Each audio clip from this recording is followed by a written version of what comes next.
Magandang araw sa iyo, Tito Makoy. Itago niyo po ako sa pangalang Dingdong.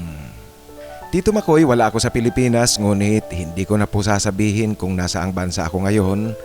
Alam ko namang magigit siya ng ating mga kasamahan kung nasaan ako. At ganito po nag-umpisa ang aking kwento. Makalipas ang mahigit isang taong pananatili ko sa Company Villa, nagdesisyon akong mag-live out na.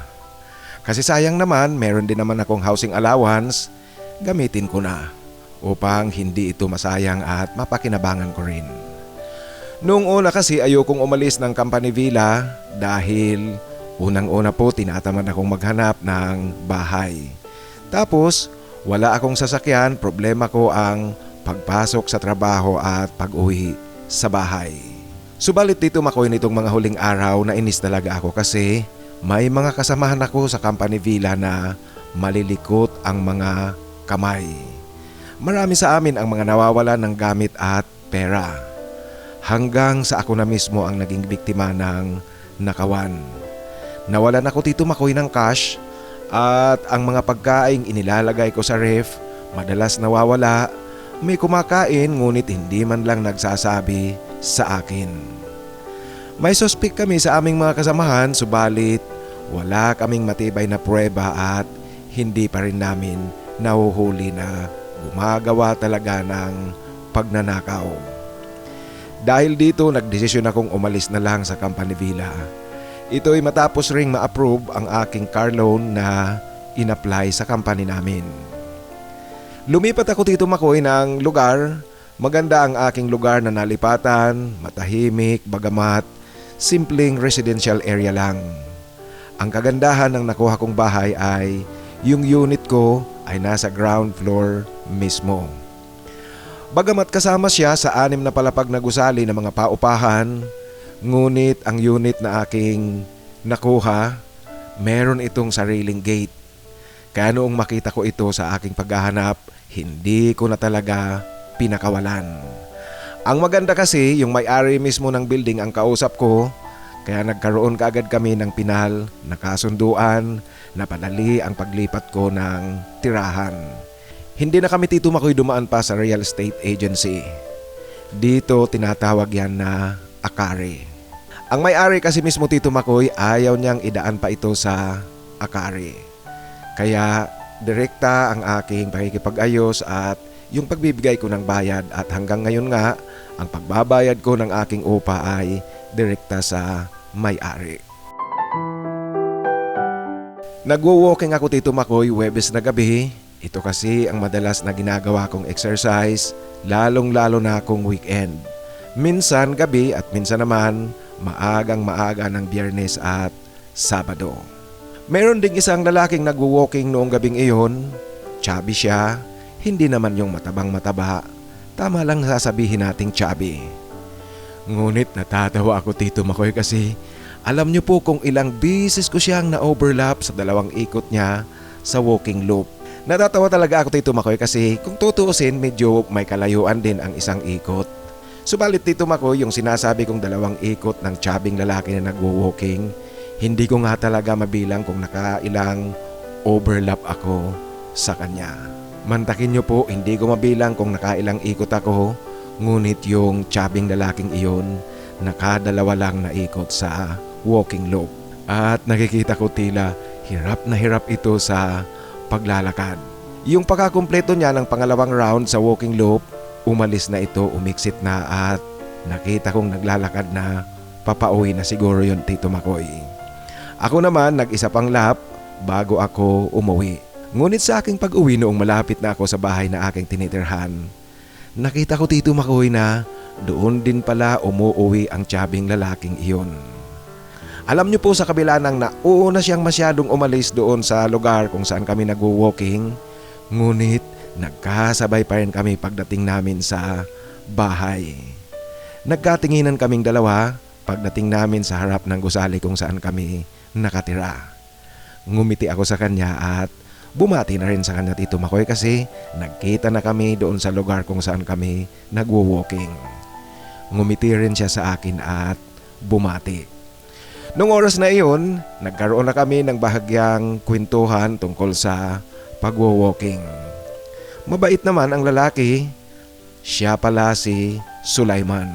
Mula noong gabing iyon, sa mga sumunod na araw na pagwo-walking ko, palagi na kaming nagkikita at nagkikwentuhan na rin.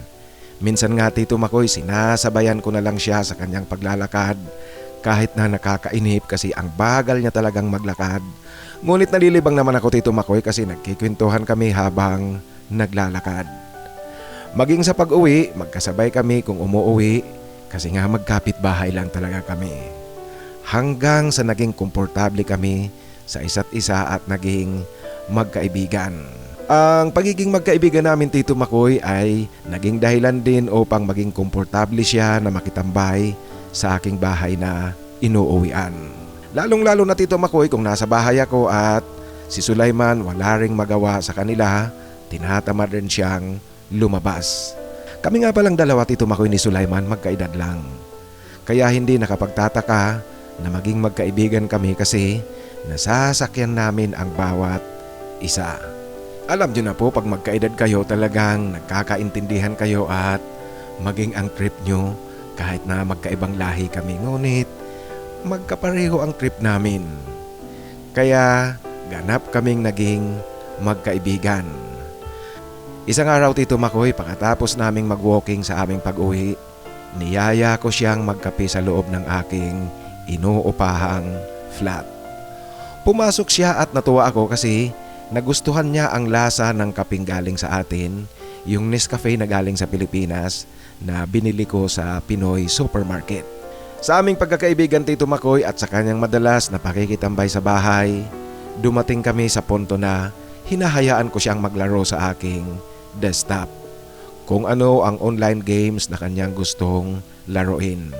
Marami kasi ako Tito Makoy ng mga games na naka-install sa computer ko. Ang desktop computer ko Tito Makoy, customized ito. Talagang designed siya for gaming. Hinahayaan ko itong si Sulaiman na maglaro, lalong-lalo na kung tinatamad ako. At kung nagkakataong nasa bahay siya naglalaro, ako naman tinatamad, ang ginagawa ko Tito Makoy, nakahiga ako sa aking higaan. Yung ganoong sitwasyon, hindi na siya naiilang kasi palaging ganito ang sitwasyon namin habang naglalaro siya. Ako naman nakahiga, nagpapahinga o kaya pilit na natutulog. Isang Sabadong hapon Tito Makoy, pagkatapos ng kanilang pang alas 3 ng hapon na dasal, pumunta sa bahay itong si Sulaiman, tumambay muli at naglaro sa computer ko. Ako Tito Makoy, palibasa mula pa umaga hanggang tanghali at maging hapon, wala akong ginawa kundi ang maglaro ng maglaro. Nung dumating si Sulaiman, pagod na ako, wala na sa mood na maglaro pa. Kaya siya na ang pinaupo ko sa aking upuan upang maglaro ng kung anong games na gusto niyang laruin. Nalilibang siya Tito Makoy sa kanyang paglalaro. Ako naman nakahiga. At hindi ko na malayan Tito Makoy, nakatulog pala ako noong hapon na iyon. Alam mo Tito Makoy kung ano ang gumising sa akin noong hapon na iyon?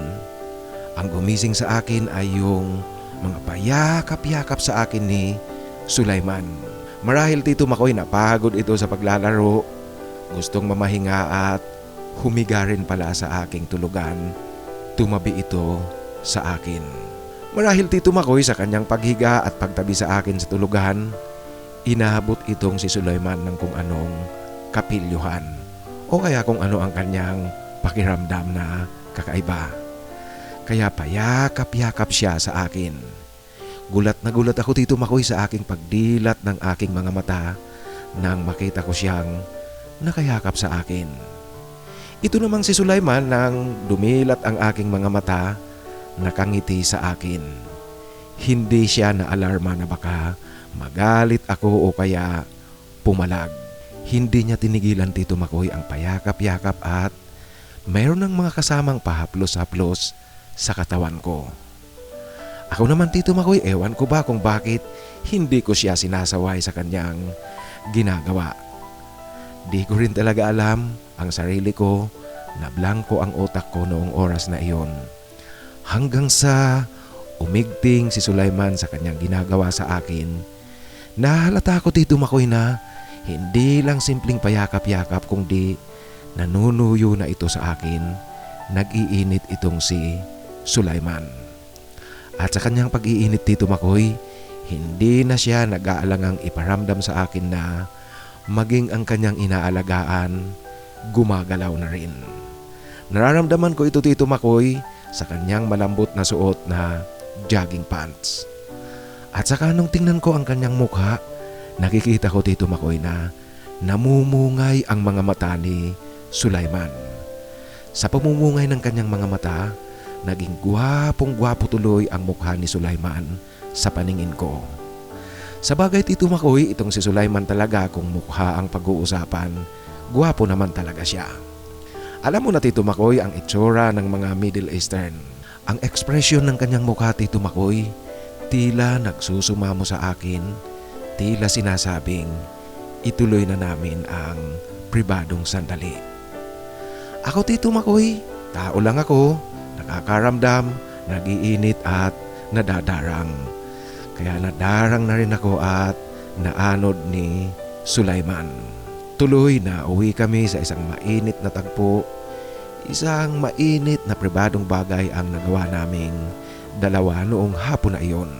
Tila Tito Makoy bumalik lang ako sa aking diwa noong tapos na kami ni Sulaiman. Ngiting-ngiti itong si Sulaiman sa aming pagtatapos. Nakahiga pa rin ito sa tabi ko at hindi kaagad bumangon. At nagkikwentuhan rin kami Tito Makoy sa aming pagtatapos. Ang aming usapan ay kaswal na kwentuhan na lang. Ibang bagay ang aming pinag-uusapan, hindi ang tungkol sa katatapos lang na pribadong oras na ginawa namin. Kaya Tito Makoy, sa hindi ko inaasahang pangyayari noong hapon na iyon, yung una naming tagpo ni Sulaiman sa higaan, tila yata parang kaswal na kaswal sa aming dalawa kasi noong matapos kami, ibang bagay ang aming pinag-uusapan. At alam mo na Tito Makoy, mayroon tayong kasabihan na kapag ang isang bagay ay naumpisahan na, nauulit at nauulit, nagtutuloy at nagtutuloy-tuloy ito. Ganoon ang nangyari sa aming dalawa ni Sulaiman. Lagi na naming ginagawa ang pribadong oras naming dalawa kung may pagkakataon kaming dalawa. At bawat punta niya dito sa bahay upang tumambay, palaging doon na kami nauuwi. Dumating ang isang pagkakataon Tito Makoy na hindi kami nagkita ni Sulaiman sa loob ng mahigit isang linggo. Hindi ko siya nakita at hindi ko alam kung ano ang dahilan at kung saan ito pumunta. At nang pumunta siya sa bahay pakalipas ng mahigit isang linggo, masayang masaya ang kanyang pagmumukha. Nang tanungin ko Tito Makoy kung bakit ibang-iba ang kanyang aura, alam niyo po kung ano ang ginawa ni Sulaiman. Ipinakita niya sa akin ang kanyang engagement ring na suot-suot. Yung ilang araw pala na hindi kami nagkita ay panahon iyon na naghanda sila at ng kanyang pamilya para sa kanyang engagement. Congratulations! Yan Tito Makoy ang bati ko sa kanya na nakangiti rin. Baka po hindi kayo maniwala na noong makita ko at ipakita sa akin ni Sulaiman ang kanyang engagement ring, hindi ako Tito Makoy nakaramdam ng selos o kung ano paman. Wala lang talaga. Alam niyo po bagamat gumagawa kami ng pribadong bagay sa aming dalawa, ngunit sa pakiramdam ko ang relasyon namin ay friends with benefits lang. Hindi yung magjowa ang relasyon. Basta sa oras na pribado naming dalawa, todo buhos kami sa aming emosyon. Maaari Tito Makoy na kahit papaano may pagtingin kami sa bawat isa at may damdaming nararamdaman. Kasi nga imposible naman na gumawa kayo ng pribadong bagay, yung paulit-ulit yung ginagawa ang pribadong bagay sa inyong dalawa, na sasabihin nating wala man lang kayong nararamdaman, tila napaka-imposible naman yan. Sa aming dalawa ni Sulaiman, maaaring ganun, may damdamin kaming nararamdaman sa bawat isa, ngunit ang tingin ko sa aming ugnayan ay friends with benefits lang. At ang aming ginagawang pribadong bagay, pribadong oras, hanggang ganoon lang talaga. Sa pagkaka-engage na ngayon ni Sulaiman sa kanyang mapapangasawa, walang nabago sa aming pagkakaibigan. Nagwo-walking pa rin, nagkikwentuhan, kagaya noon, pumupunta siya sa bahay at gaya ng mga nakaraang araw, hinahayaan ko lang siyang maglaro sa aking desktop computer. At sa bawat gagawa kami ng pribadong oras naming dalawa, si Sulaiman talaga ang palaging nag-i-initiate. Hindi ako Tito Makoy ang nag-uumpisa, ni hindi ko talaga ginawa ang ako yung mag-umpisa ng aming pribadong oras. Subalit Tito Makoy, sa panig ko, kahit patuloy pa rin namin ginagawa ang aming pribadong oras, ngayong engaged na si Sulaiman, alam niyo po ang nasa isip ko ngayon ay tumigil na kami sa aming kalukuhan sa aming ginagawa. Ito'y dahil hindi maglalaon, ikakasal na siya at magkakapamilya. Iniisip ko talaga Tito Makoy na titigil na kami at itong si Sulaiman mismo ang titigil na. Subalit Tito Makoy, mali ako sa aking inaakala. Kasi ilang araw ang nakalipas matapos niyang ipakita sa akin ang kanyang engagement ring, napansin ko na tila yata mas lalo siyang naging masigasig sa paggawa namin ng pribadong bagay. Siya nga pala Tito Makoy, baka nagtatanong po kayo kung bakit gustong gusto niya ang naglalaro sa aking desktop computer. Ang computer ko kasi Tito Makoy, talagang dinesigned ito para sa gaming. Meron siyang surround system na speaker na kinabit ko, kaya gaganahan ka talagang maglaro. At isang hapon nga muli Tito Makoy, naglalaro itong si Sulaiman sa aking desktop computer. Ako naman nakahiga kasi matagal na rin akong naglalaro, napagod na, gusto kong magpahinga noong dumating siya. Ako Tito Makoy, humiga na, nakasuot ng t-shirt at saka short. Baka po isipin nyo na humiga ako sa aking higaan nakahubo habang naglalaro ng computer si Sulaiman at inaakit ko siya. Hindi ganoon Tito Makoy, nakahiga talaga ako at nakadamit. Alam nyo po ang ingay ng speaker, nakasanayan ko na, kaya kahit maingay sa loob ng silid ko Tito Makoy, nakakatulog pa rin ako dahil nga nakasanayan ko na ang ganoong ingay. At noong hapon na iyon Tito Makoy, sa muli, naidlip ako, nagising ako noong inaalisan ako ni Sulaiman ng damit. At sa aking pagdilat ng aking mga mata, ganoon pa rin ang kanyang ekspresyon, yung tila baga nagsusumamo ito sa akin. Habibi, ano ka ba? Engaged ka na. Hindi magtatagal, ikakasal ka na, magkakaasawa ka na. Ito Tito Makoy ang wika ko sa kanya na paraan na rin ang aking pagsaway sa kanyang ginagawa na inaalis niya ang aking suot sa katawan. Kaya nga kailangan na talaga ng hustong pagpapractice upang pag kinasal ako, alam na alam ko na kung ano ang gagawin. Kaya dali, sige na, ituloy na natin muli. Ayan Tito Makoy ang wika niya sa akin na medyo pabulong, nararamdaman ko pang dumadampi ang kanyang mainit na hininga sa aking tainga. Ako naman Tito Makoy, alam niyo po palagi na namin itong ginagawa, kaya madali na ring madarang. Tao lang ako, naghahanap ng kasiyahan at naghahanap rin ng kaligayahan. Kaya pumayag ako sa gustong mangyari ni Sulaiman na mag-practice kami noong hapon na iyon. At yung hapon ngang iyon Tito Makoy ay naging umpisa ng mas lalo pang maigting na pagpa-practice ni Sulaiman. Kaya ayun, insayong-insayo sa akin si Sulaiman. At napapansin ko rin na habang papalapit ang araw ng kanyang kasal, mas lalong napapadalas ang pag-iinsayo niya sa akin.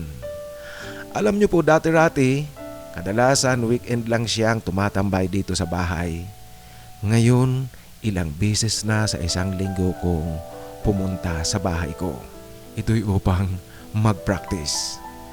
Ngunit sa panig ko naman Tito Makoy, aaminin ko rin na masaya ako sa ginagawa naming pag-iinsayo ni Sulaiman. Alam niyo po, masaya pa lang maging insayuhan ka ng kagaya pa ni Sulaiman. Magandang lalaki si Sulaiman Tito Makoy. Kahit pa sabihin nating hindi siya yung tipong artistahin, ang kanyang pagiging magandang lalaki nga, chubby, at yung tipo ng lalaking makikita mo lang sa kapitbahay mo. Ngunit matutokso ka rin talaga kay Sulaiman. Ang kanyang maipagmamalaki, Tito Makoy, maipagmamalaki talaga. Kaya Tito Makoy, marahil hindi ako nagtataka sa aking sarili kung bakit natutokso ako kay Sulaiman. Alam ko Tito Makoy, alam mo yan kung ano ang kanilang mga katangian kasi madalas ka rin dito sa Middle East. Alam ko Tito Makoy, kitang kita mo ang kanilang mayaman na kayamanan. Sabihin na natin Tito Makoy yung mayaman nilang natural resources. Aminin Tito Makoy, siguro napapatingin ka rin. Ikinasal nga itong si Sulaiman, subalit alam mo Tito Makoy, ang kanyang pagpapakasal ay hindi pa rin naging hadlang upang ganap na kaming tumigil sa aming ginagawa. Yung ganap ng talikuran ng aming ugnayan. Bagkus, nakita ko si Sulaiman na naging mas intense ito sa bawat gagawa kami ng pribadong bagay. Minsan nga Tito Makoy, tinanong ko siya kung bakit ganoon siya. May asawa na siya. Dapat kung anuman ang kanyang nararamdaman, yung tawag ng kanyang laman, tawag ng katawan, dapat sa asawa niya na ito ginagawa. Subalit ayon kay Sulaiman, di niya raw alam, basta hindi niya kayang tumigil kaming dalawa sa aming ginagawa kahit pa meron na siyang asawa. Habibi, alam mo, sa tingin ko, hindi mo gaanong mahal ang asawa mo. Tama ba ako? Ito Tito Makoy ang direktahang tanong ko sa kanya. Tanong ko sa kanya na seryoso ng kaunti. Ngunit ayon kay Sulaiman, kung sa pagmamahal raw, mahal niya rin ang kanyang asawa. Sadya nga lang talagang ayaw niyang tumigil kaming dalawa at ayaw niyang putulin namin ang aming ginagawa. Ewan ko ba Tito Makoy kung ano ang ibig sabihin ni Sulaiman sa kanyang pananalitang iyon. Ngunit alam niyo po, sa aking palagay, mahal niya ang kanyang asawa ngunit hindi niya gaanong mahal ito. Alam niyo naman po ang kanilang tradisyon, magulang ang pumipili ng aasawahin ng kanilang anak. Ang asawa nga pala Tito Makoy ni Sulaiman ay first cousin niya rin. At hanggang ngayon, bumukod na nga sila ng kanyang asawa, ngunit sa kaparehong gusali pa rin na katabi nitong tirahan ko. Ang gusali kasing kanilang tinitirhan Tito Makoy ay pag-aari ng kanyang mga magulang, paupahan ito at 6 na palapag. May isang unit na inilaan ang mga magulang ni Sulaiman para sa kanilang mag-asawa. Kaya Tito Makoy, dahil nga sa magkapit-bahay pa rin kami, walang hadlang, hindi naging hadlang ang pagkakaroon niya ng asawa. Tuwing inaabot ng tawag ng pakiramdam si Sulaiman na nakatambay sa bahay, palagi siyang nagyayaya at nag-i-initiate para sa aming pribadong sandali. Minsan nga Tito Makoy, biniro ko siya na tama na ang pagpapractice kasi ngayon professional na siya. Kaya hindi na kinakailangan talaga ang mag-practice pa ng mag-practice. Ngunit Tito Makoy, loko-loko rin talaga itong si Sulaiman. Ang sagot niya sa akin, hindi tayo nagpa-practice. Alam mo, nagpapakadalubhasa na ako. Iyan din Tito Makoy ang loko-lokong sagot na tumatawa ni Sulaiman. Sa kasalukuyan Tito Makoy, sa panig ko, alam niyo po, lalaki ako at marahil talaga kagaya ng madalas na naririnig ko sa iyo na kahit lalaki ka, pwede ka pa rin umibig at magkagusto sa lalaki. Ako kasi Tito Makoy, ang tingin ko sa sarili ko, lalaking lalaki ako. Ngunit, ewan ko po ba kung bakit nauhulog pa rin ang loob ko kay Sulaiman. Lalaking lalaki nga ang tingin ko sa sarili ko, ngunit ang estado ko ngayon ay tila Tito Makoy, ako ang kalaguyo nitong kapitbahay ko. Hindi ko alam kung hanggang kailan ganito kaming dalawa ni Sulaiman at kung saan hahantong ito. At sa tingin ko Tito Makoy, hanggat magkapitbahay kaming dalawa, hindi kami matitigil sa aming ginagawang ito ni Sulaiman. Hanggang dito na lang po Tito Makoy ang aking kwento. Sana po piliin nyo rin at ibahagi dito sa iyong channel. Ang isa sa masugid mong taga-subaybay, Ding Dong.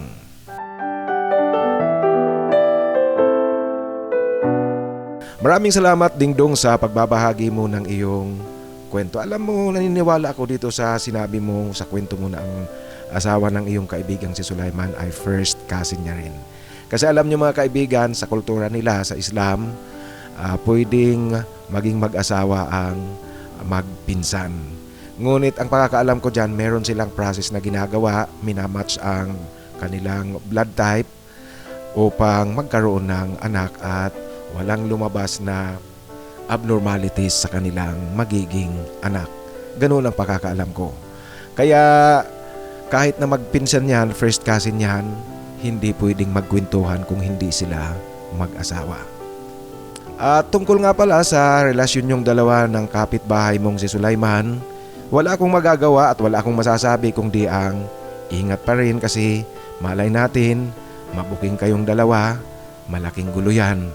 Baka maging mitsa yan ng mapalayas ka dyan sa iyong tinitirhan at baka mas malala pa sa ganyang bagay ang kahinatnan.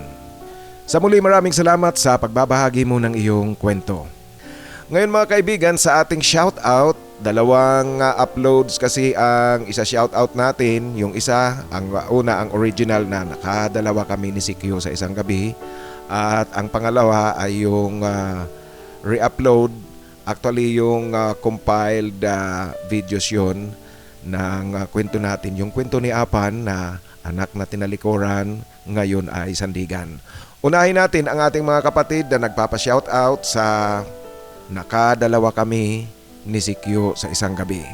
Bago nga pala ang shoutout, ito po kung nakikinig ang ating kapatid na si Ramon Sarmiento ng Team A, hinahanapan natin ito ng forever.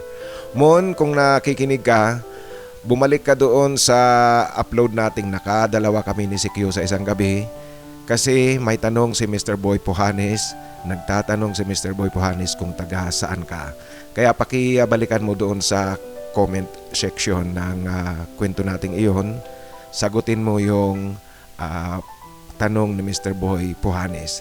Shout out na rin sa inyong dalawa, Mr. Boy Puhanes. Shout out sa iyo at sa ating kapatid na si Ramon Sarmiento. Kung nakikinig naman ang ating kapatid na si Raul Millete, Raul, pakibalikan mo yung comment mo, yung tanong mo doon sa nagustuhan ko nang masubukan ko si Manolo kasi may sagot sa iyo si Tem Gonzales. Ito kasing si Raul Millete, nag-comment ito doon sa nagustuhan ko nang masubukan ko si Manolo. Nagtatanong siya kung taga saan ba si Timothy Gonzales.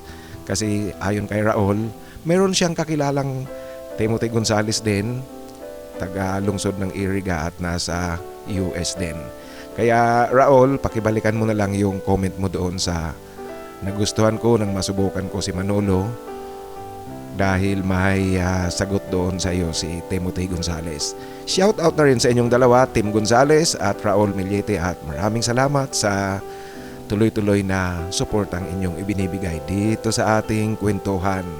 Ito nga palang dalawang kapatid nating ito, pareho sila nasa US. Shout out din kay Raf Fernando ng Pasay City. Ang sabi niya, maayong gabi Tito Makoy, pa shout out. Salamat Raf at shout out sa iyo. Ganoon din ang ating kapatid na si Romeo Sarati ng lalawigan ng Pangasinan. Romy, shout out sa iyo at maraming salamat. Sa ating kapatid naman na si Ricky alias Top Gun 1968, nakabalik na pala si Ricky sa Hawaii. Tinanong ko kasi siya doon sa sinusundang upload nito kung nakabalik na ba sa US o nasa Pilipinas pa, kasi yung huling nalaman ko, nabasa ko ang comment niya ay nasa Pilipinas siya. Shout out sa you Ricky at ingat palagi dyan. Maraming salamat sa tuloy-tuloy na pakikinig at suporta. Ganoon din shout out sa ating kapatid na si Teodoro Arasola, Teddy Arasola ng Salim Alyami Company. Yun pala ang tamang pangalan ng kanilang company sa Al-Kubar at Dammam, Saudi Arabia. Sa muli, Teddy Arasola, shout out sa iyo at sa mga kasamahan mo dyan sa inyong company, Salim Alyami Company ng Al-Kubar at Dammam, Saudi Arabia. Gusto ko ring i-mention at i-shout out ang ating kapatid kasamahan na si Mr. Wilbert Tubina. Ang sabi kasi ni Mr. Wilbert Tubina, sana raw meron ding magpadala ng kwento yung pag-iibigan na mayroong AIDS gap. Sabagay, tama nga, pwede rin naman upang malaman natin sa magpapadala kung sino man yan, kung sakasakali, kung ano ba ang takbo ng relasyon ng pareho lalaki tapos may AIDS gap. O kaya kahit na sa babae kasi at lalaki, marami tayong nakikita dyan. Merong mga maganda ang takbo at merong hindi nagtatagal. Sana nga merong talagang magpadala ng kwento sa atin na ganyan ang sitwasyon, merong AIDS gap. Sa muli, shout out sa iyo Mr. Wilbert Tubina. Ganoon din ang kanyang kaibigan nga pala si Mr. Edoy alias Kim1 1000. Mr. Edoy, sir, shout out sa iyo at maraming salamat. Si Sir Ed, ang kanyang comment, ito'y tungkol pa rin doon sa pasaway kasing tanong sa akin ni Babylon kung meron ba akong karanasan. Ang sabi ni Mr. Edoy, pangit yung kinikwentuhan ka lang. Tama nga talaga yan, Sir Ed. Iba yung first hand information kaysa sa ipinapasa o sinasabi lang sa'yo, ikinikwento lang sa'yo ng ibang tao. Sa muli, Mr. Edoy, sir, maraming salamat at ingat palagi dyan. Ang ating kapatid naman na si Gerson, ang alam ko nasa South Korea din ito. Tama ba ako, Gerson? Itong kapatid nating ito, hanggang ngayon tila hindi pa makamove on. Doon pa rin sa issue ng pasaway na tanong ni Babylon, kung yung sagot ko baga sa tanong ni Babylon na kung meron akong experience sa kapwa lalaki. Hanggang ngayon, sabi ni Gerson, 1 linggo pabalik-balik raw sa isipan niya. Yun ba yun, Gerson, yung napapangiti ka dahil doon sa sagot ko? Sa muli, Gerson, maraming salamat at ingat palagi dyan. I-mention ko rin ang ating kapatid for the first time na nag-comment siya. Ang kanyang handle name sa YouTube, Pi01010. Ang kanyang comment nga pala doon sa kwento natin na nakadalawa kami sa isang gabi ni Sikyo. Ang sabi ni Pi, ang swerte mo Alfred, nakatikim ka ng Sikyo. Ang hirap talagang makalimutan ng Sikyo. Kaya nauunawaan nga kita. Yan ang kanyang comment. Maraming salamat Pi sa pakikinig at tuloy-tuloy na suporta at ingat palagi. Ganoon din ang ating kapatid, ito naman natawa ako sa kanyang comment, si Ben Dinori. Ang kanyang comment, 2 lang, mahina pala yung Sikyo. Bakit Ben, ilan ba ang kaya mo? Natawa talaga ako dito sa comment mo at nakakatuwa ang comment mo. Sa muli Ben Dinori, shout out sa iyo at maraming salamat sa pakikinig. Ang ating kapatid naman na si Amy Davis ng California, USA. Balik tayo doon sa pasaway na tanong sa akin ni Babylon. Hindi niya raw maintindihan kung bakit nagtanong si Babylon kung meron akong experience sa kapwa lalaki. Tapos yung pagsagot ko, ang sabi ni Amy, yung first time niyang narinig ang aking boses, alam niya na raw. Tama nga, ang observation ay yung sagot ko talaga doon. Siguro hindi ako magkakaroon ng lakas na loob na magbasa ng mga kwento natin dito kung totally innocent ako pagdating sa bagay na yan. Sa muli, Amy Davis, maraming salamat. At ang dagdag pa nga pala ng comment ni Amy Davis, ito ay kasunod pa rin ng suggestion kasi ni Ricky noon kay Harold na kunan ng visa, fiancé visa, si Metre kung plano niyang isama sa US. Tapos may tanong ako doon kung hindi kaya mahirap ngayon na panahon ni Donald Trump. Ang sabi ni Amy Davis, medyo mahirap daw ngayon na panahon ni Donald Trump yung pagkuha ng visa. Harold, kung nakikinig ka, itry mo yung suggestion, ang advice ni Ricky na kunan mo ng fiancé visa kaysa sa tourist visa. Ang isa pang gusto nating i-mention, nag-comment pa rin siya doon sa nakadalawa kami ni Sikyo sa isang gabi. First time niyang mag-comment si Jojo Cortez. Jojo Cortez, maraming salamat at shout out sa iyo. Ngayon, doon naman sa ating re-upload yung compiled story ng kwento ni Apan. Yung anak na tinalikuran ngayon ay sandigan. Shout out sa ating kapatid na nasa Italy, si Felipe Gorospe. Ipi, shout out sa iyo at maraming salamat. At gusto ko ring i-shout out ang ating kapatid na si MP Davao. Kasi nakaka-touch yung comment niya doon sa sinusundang upload nito, yung anak na tinalikuran ngayon ay sandigan. Maganda ang kwento ni Apan. Kung nakikinig ka, Apan, ang kwento mo ay naging inspirasyon raw ni MP Davao upang maging matatag siya sa buhay bilang ang katayuan niya pala ngayon ay hiwalay sila ng kanyang asawa, may mga anak sila at may mga apo na rin. Alam mo na medyo nalungkot ako, MP Davao, dito sa comment mo. Nalaman ko ang sitwasyon mo, ngunit sa tingin ko isa kang matatag na tao at ganyan lang, harapin ang problema, huwag pang hinaan ng loob. May mga problema nga kinakailangang harapin, ngunit huwag masyadong dibdibin. At ang tingnan natin palagi ay ang positibong bagay, yung positive side sa anumang nangyayari sa atin. Kaya alam ko, malakas, isa kang matatag na tao, MP Davao. Shout out sa iyo at maraming salamat. Ganoon din ang gusto kong i-mention muli ang ating kapatid na si CJ ng Chicago, Illinois. Nasa Pilipinas pa rin si CJ. Ang sabi ni CJ, sana magkita tayo. Sana nga, CJ, kaso ang problema ngayon, nasa India pa rin ako. Pakagaling ko ng Goa, India. Ngayon, nandito ako sa may Mumbai. At after Mumbai, tutuloy ako ng New Delhi. At pagdating ko dyan sa Pilipinas, actually, hindi ako uuwi muna ng Naga. Magpapahinga lang ng ilang oras, tapos lilipad ako papunta ng Cebu. Ang dami kasing mga research works ngayon na kinakailangang matapos ko. At sana nga, bago ka makabalik ng US, magkita tayo. Magkaroon ako ng pagkakataong pumunta sa Manila at magkita tayo. Ang ating kapatid naman na nasa Riyadh, Saudi Arabia, Jenalyn Monsale. Jen, shout out sa iyo at maraming salamat sa tuloy-tuloy na pakikinig. Itong kapatid nating si Jenalyn Monsales, yung inaalala ko, meron pa tayong isang kapatid dyan na kasamahan natin, babae rin na nasa Riyadh. Kung hindi ako nagkakamali, natatandaan ko na yung pangalan niya, Jasmine Katatista. Kumusta sa inyong lahat dyan, Jenalyn Monsale at Jasmine Katatista? Ingat palagi kayo dyan at maraming salamat sa tuloy-tuloy na pakikinig.